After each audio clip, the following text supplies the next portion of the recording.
Hello and welcome, Inspired Podcast community. This is your new episode. My name is Caroline, and my today's guest is Annette Dernick, and I have to pronounce it German in the German way because she's from Germany, as I am. Welcome to the Inspired Podcast. How are you doing today? I'm fine, Karen. Thank you very much, and I'm very happy to be here. That sounds fantastic. And of course, I would like to introduce you to the audience.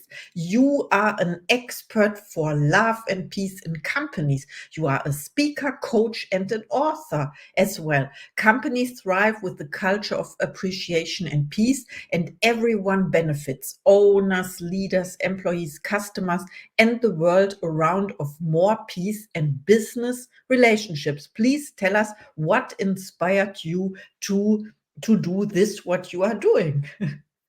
Oh, it was kind of an inner feeling, maybe also an inner calling. I've always known that peace was and is very important for me. And only some years ago, I had the opportunity to learn why this is so. And so to just tell it very briefly on a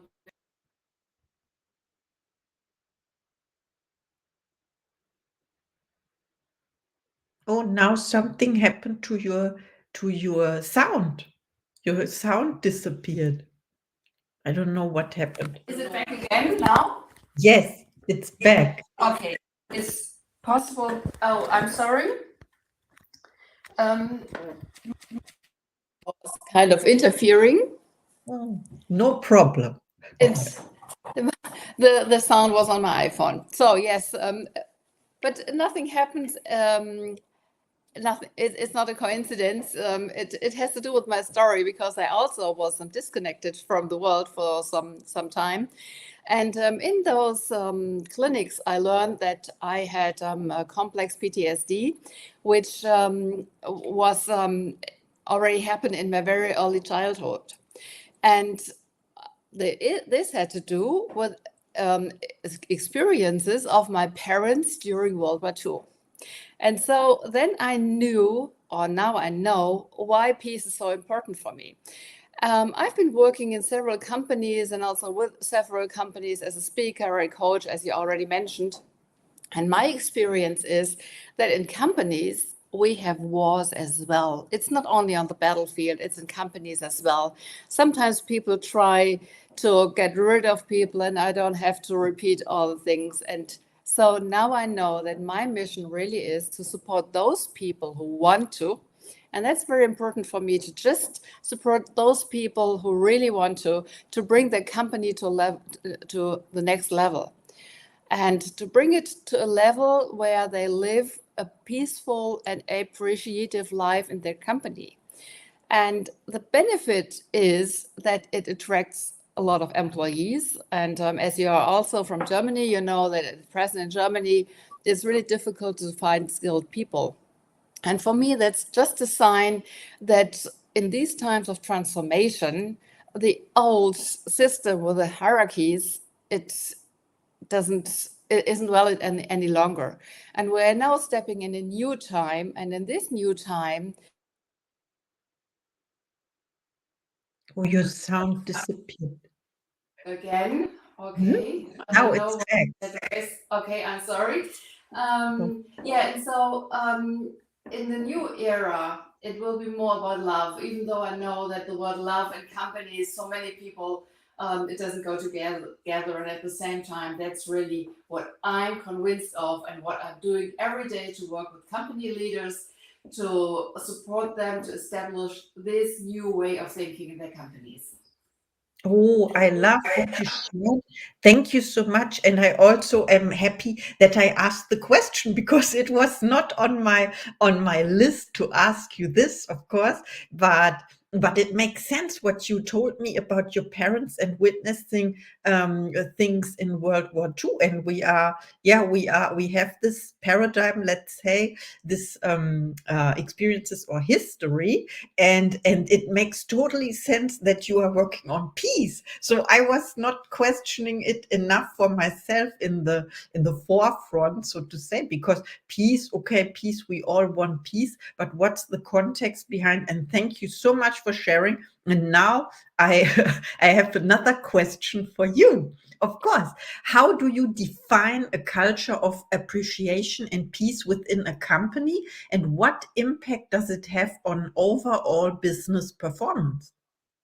Yeah, so the first thing is what I do not mean is this atmosphere of, okay, we are all so nice and we love each other. That's not what I mean. Peace and appreciation means that we all have the same worth. And I very much love one line in the song of Bon Jovi, remember you're perfect, God makes no mistakes. So if Yes. I hope you You can hear me again. It's my iPhone interfere, even though I've already turned it off. So if I, as a CEO, if I really value each of my employees with his or her specialities, with the expertise, then we have this atmosphere of love and appreciation. And it doesn't mean either that there are no conflicts. The conflicts are not the problem. The question is, how are we solving these conflicts? And if we really appreciate each other, then we also have the desire to solve these conflicts, because conflicts only show that there is, let's say, a mismatch between opinions. And when we have solved the conflicts, then we are on the same level with opinions. And the benefit really is that fluctuation declines considerably, and all the knowledge of the employee stays in the company. And I think we all know the words of, let's say, quiet quitting, and that people are only working 9 till 5 to earn the money. These things diminish, and people are really, they are committed, they are creative, they are productive, they really love to go with their heart the extra mile, and not only because the boss told them. And I also very much love the term heart to heart communication. In business we talk about B2B, B2C, and so on. For me it's really heart to heart. And it's not only the fluctuation that declines, also the sick days. Because when people are really motivated, when they love to work there, it's no longer a burden. It's really a time of joy. And yeah, sometimes when I talk about companies, to talk about joy and to really have fun while working, it sounds a little bit contradictory. And at the same time, that's now the new thing that's going to happen. So if I have such motivated people, then my costs decrease. And where do we buy as clients? Well, where do we love to buy from? From employees who are committed and who really see me as a person, not only as somebody bringing turnover, but somebody ready to serve.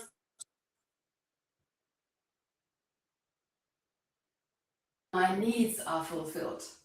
And so costs decrease, turnover increases, and everybody knows this means more for profit. And not only for the CEOs, but the whole company benefits from this attitude. Even the families of these employees, because when these employees come home in the evening, they are not frustrated. And I remember those times when I came home in the evening, I was lamenting about the things that had happened in the company. No, when these employees, when they come home, they really, they tell the family, oh, we have resolved a problem, we found a new customer, we have created a new product, we have been very successful. And can you imagine how this evening will start with such an atmosphere? That's great what you mentioned. Thank you so much for sharing. And I recognized myself as well in it in my working years, so to say, when I was really frustrated and I didn't know why. So now I explore the the reasons, and also what you mentioned, it matches perfect my perception as well. And I love that you help companies to create such an environment. And also I think you didn't mention it, but it's between the lines that no one gets excluded. So in a culture of appreciation, you don't feel excluded, and so you don't have to quit silently, as you mentioned. Yet you don't. There's no need. You can stay and you can be happy all the time. So let's see my next question, if this makes us happy. In your experience, what are the most common challenges companies face when trying to cultivate a peaceful and appreciative workplace culture, and how can they overcome these obstacles? Yeah, the first thing to know is that everything starts with me. And so I'm always touching my nose. And if I am, as a CEO, if I'm still a person who loves these old hierarchies, then it will be very, very difficult to change. When I realize that I can change my thoughts, I can change my behavior, I can change the results of everything that I do, and when I'm really peaceful with myself inside, that's where it starts. So it really starts with if we look in the mirror in the morning, is it a grumpy face thinking, oh, which idiots might I meet today? Or is it, oh, it's going to be another great day and I'm very much looking forward to meeting my staff and my team. And so let's go for it. Let's see what we can do to change the world to satisfy the needs of our customers. That's a completely different attitude. And that's why I love to work with CEOs to really support them to achieve this attitude, because I know it from my own history that I had been very, yeah, maybe sometimes even grumpy. I wasn't very content. And the interesting thing is, after one of my speeches, one of the attendees approached me and he said, oh, when I've heard your speech, I really couldn't imagine that you hadn't been content for your whole life. And yes, it was like this. And so I really know what the journey is. And that's why I'm so eager, and that's why I'm so interested to support others on this journey to bring joy and fulfillment and peace and appreciation into their lives. And yes, it's some work. And at the same time, there's a saying that the thoughts in my head, they can always change direction. And when I start with this, and I also have another word for it, and it's thoughts hygiene. We also we take a shower to clear ourselves, to cleanse ourselves. And what do we do with our thoughts? Are we still thinking the same thoughts every day? And maybe also the ones being in a car, oh, why doesn't he pay attention? I think we all know these thoughts. Why don't I have an attitude as well, being in my car thinking, okay, maybe this person is thinking of a problem, I don't know what. So I always can change these thoughts, and that's really the key. And yeah, that's really what company owners can do to start with themselves, because company owners are also role models for their employees. And when company owners, when they arrive in the morning with a smile on their face and say, oh, good morning, how are you doing? What's going on today? And if they are really in contact with their employees, then they have a complete other atmosphere in their company. Yeah, that's so true. It all starts with us. You mentioned it, and we are a role model as well for the people that surrounds us, can be employees, but also work environments when you work as a freelancer or you have business partners as well. And I love what you said. And I have I changed my thoughts into peace and love, because when I looked at your book title and there's this peace sign, and it's I have it in my mind now when I see you. Thank you so much for sharing. And I have another question, of course. What role do leaders play in fostering love and peace in the workplace, and how can they model these values effectively in for their teams? Yes. Yeah, so first of all, thank you very much for mentioning my book.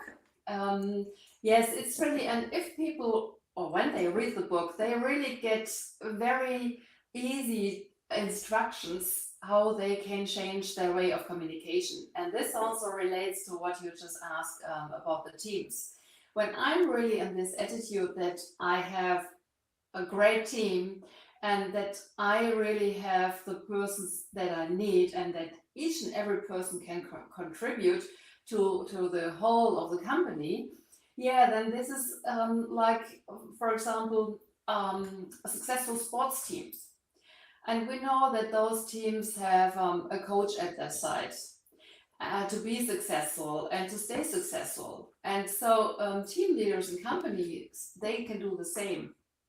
And yeah, sometimes it's really important to have somebody at your side to really support you. And so that's what I do. I really love to work with international project teams and to also combine all these different qualities, especially in an international setting, because each culture has its own specialities. And normally we think, oh, that's crazy, but when I think, oh, that's interesting, I really would love to learn more about it, then it's a completely other attitude. And with this attitude, I can have much more different opinions and also ideas. So maybe an idea that I, as a German woman, maybe that's completely out of what I can imagine. And if there's a person from another country with another cultural background, they really have completely other ideas. And I know from you that you have been traveling the world, and so I think that you can relate to this. That when I meet people from other cultures, it's so inspiring and it's so, yeah, it gives me so much also joy of life. And so that's so important in teams to really welcome different mentalities. And for me, it's the role of the team leader to really kind of form a team that um, performs perfectly, or that performs in a very high on a very high level. Wow, that sounds great. Thank you so much for sharing. I understand now the role of the leader, the team leader, or the company owner as well. People are watching the person at the head or at the top of the company, sometimes with admiration, sometimes with envy. Or, yeah, and we can work on the attitude, of course. It's about that. Thank you so much. I have another question. Guess what? Can you share a success story where a company implemented your strategies for creating a culture of appreciation and peace? And what were the key outcomes? Yeah, so there are different stories that I could share. So it's really I started with the company owner because he was complaining about the bad mood of his staff in the office. And when I hear these things, it's kind of my eyes are going like this, like the ones of a rabbit becoming very, very big. And I started to ask him. And what I found out was that he kind of left decisions to his employees. And when it is what was about, for example, working hours, he said, "Oh, the team has to decide this on their own." So there was one person, that person was always late. Then there was another person who didn't take her lunch break, but he didn't say anything about it. And so the team tried to solve these problems. And this is so typical when the company leader, when he leaves a void, then the team tries to fill this void. And when he started to be clear what he wanted, then the whole company changed. And we also had team workshops where I had been working together with him and the whole team.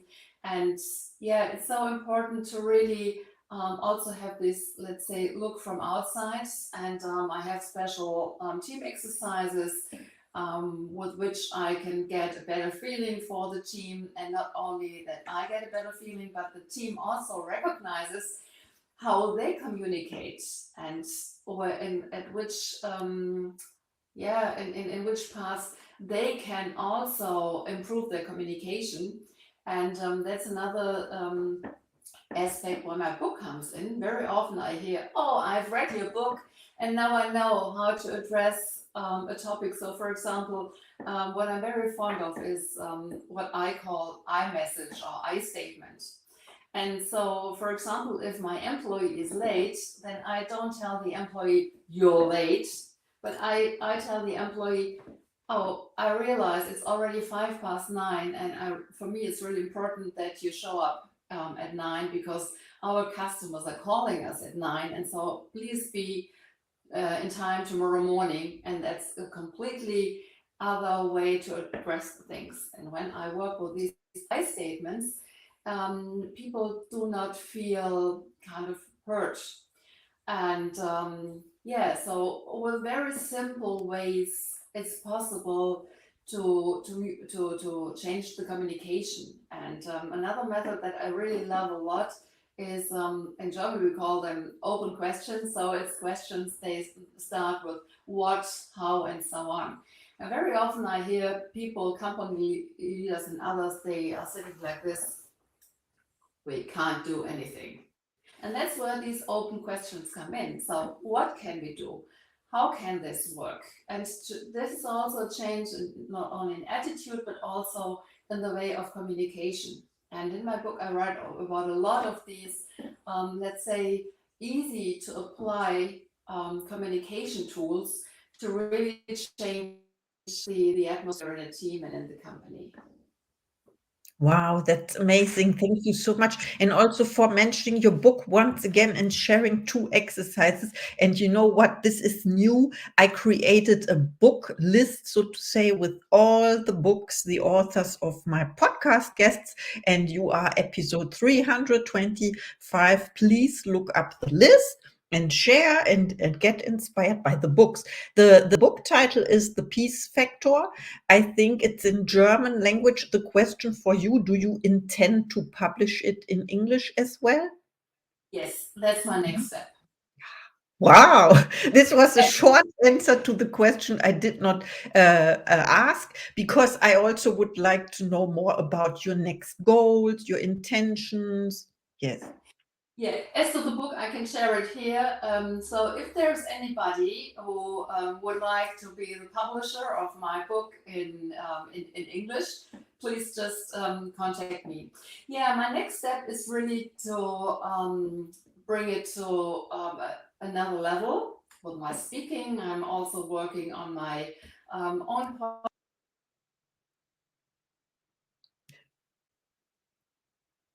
Now it's gone.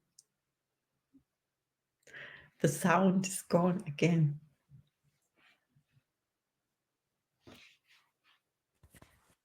It's once again. Just a second. I hope I'm back now. Yes, perfect. Sorry, it was once again my iPhone. Now I switched it completely off. I didn't take the time before. And that's also a very good example to really take the time to do things and not to think, okay, I'll do it half-heartedly. So I always learn with everything. Yeah, so back to your question. Yes, there are many things that I want to do to really make it accessible for even more persons. And in order to reach even a wider community, at present, I'm really very active to be invited much more often on stages, because I think that in this way I can inspire even more people. And you know what I really want to is to have more peace in this world. And so every morning I get up with this desire to inspire more people to have peace and to not say, oh, they have to make peace where they have war. No, to make peace with myself and to be content with who I am and with where I am, and to not beat up on myself.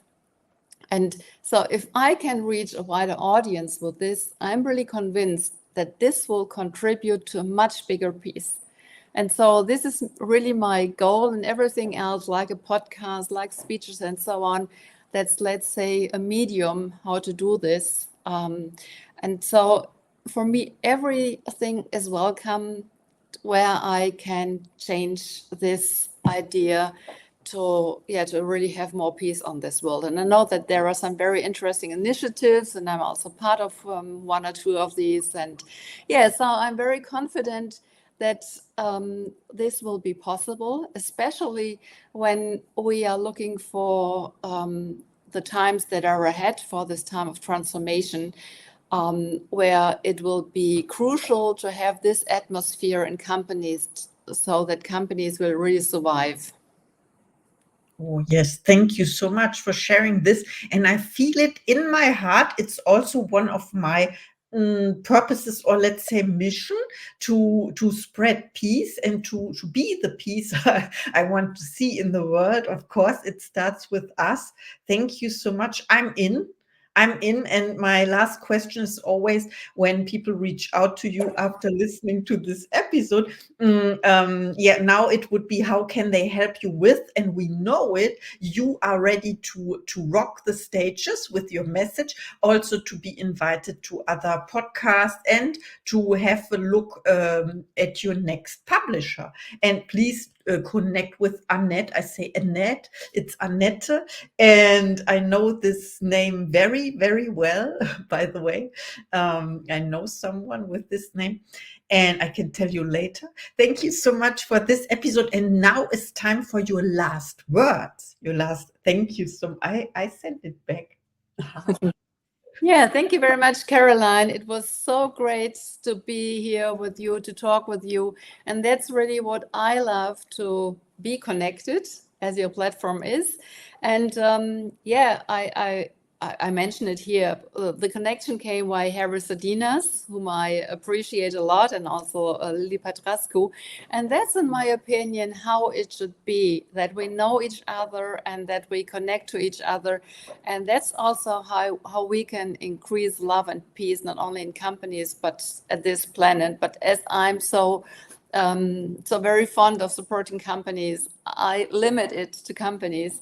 And so thank you very much for having me here. Thank you very much for supporting me to spread this message, because I'm convinced that we'll all benefit from it.